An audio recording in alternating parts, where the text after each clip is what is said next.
Hi, my name is Ciara. I've been a lash artist for 5 years and I've been with LivBay for 3 years. This channel is dedicated to all things lashes and beauty, so if you haven't already, hit the subscription button below. In this video, we're going to be busting 5 lash retention myths. So myth number 1 is that environment doesn't play a role in retention. This is actually completely untrue because all of the glues have a humidity and temperature range. Most of the glues should range between 67 to 72 degrees and 40 to 60% humidity. One tool that will help you track your humidity and temperature range in your room is a hygrometer. It's just a thermometer that shows you the humidity percentage in the room and the temperature as well. You'll want to keep the hygrometer on your cart, not next to a windowsill or anything that will affect the temperature of the glue, because you want it to be in range with where you're applying the actual lashes.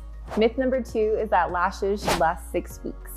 Lash extensions are not meant to last 6 weeks. Most of the natural shedding cycle occurs between 2 to 3 weeks. So 6-week retention is usually due to poor isolation. Our natural rate of growth for our natural lashes is to lose 2 to 5 a day. So if your client is losing more than 2 to 5 lash extensions a day, that would be too much fallout, or if 50% of their set is missing. At the end of the day, every client is gonna have different retention because the aftercare and their lifestyle plays a huge role in how long the lashes are gonna stay on. Myth number 3 is that you need to take breaks. In reality, you get a new set every 2 to 3 fills, so breaks are not necessary unless there's an extreme circumstance. When clients come in for a fill, we're always removing the outgrown lash extensions and replacing them with brand new lash extensions. So they're able to keep extensions on for however long because we are taking out the old growth.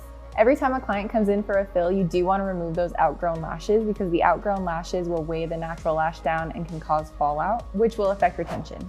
Our Climax Bonder is the last step that we do in lash application. It seals the lashes and it helps get rid of fumes.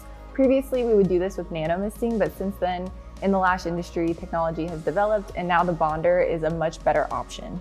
When you nano mist, you always run the risk of shock curing the lashes, where if you use the bonder, it'll cure the lashes instantly because it's a chemical reaction at the root of the extension and the natural lash. You're able to get them wet instantly, which is another really big myth in the lash world, so that your client doesn't have to adjust their lifestyle. Myth number 5 is that isolation doesn't affect retention. Isolation is the most important part of lashing, and when you have really good isolation, that's how you get perfect retention. I think it's really important to use 2 tweezers to help isolate. Our Curvy Babe tweezer does the best job of getting down to those really tiny natural lashes. And again, when you have really good isolation, your retention is gonna be on point. Sometimes people can experience false retention where the lashes stay on for a really long time, but it's actually because they're glued together or they're glued to the lash line or way too close and they're glued on the skin. So you wanna make sure that you're isolating perfectly because then the lashes have room to grow. At the end of the day, there are a lot of factors that will affect retention, including your client's aftercare and body chemistry. So as long as you're following these best practices, you'll be able to maximize your retention. Thank you so much for watching. Hopefully this video brought you a ton of value. If you're looking for more in-depth training, make sure you sign up for one of our lash classes at livbaylashclass.com. We'll be in a city near you. Question for you, what is a lash retention issue that you've had? Leave a comment down below and we'll see you in the next video.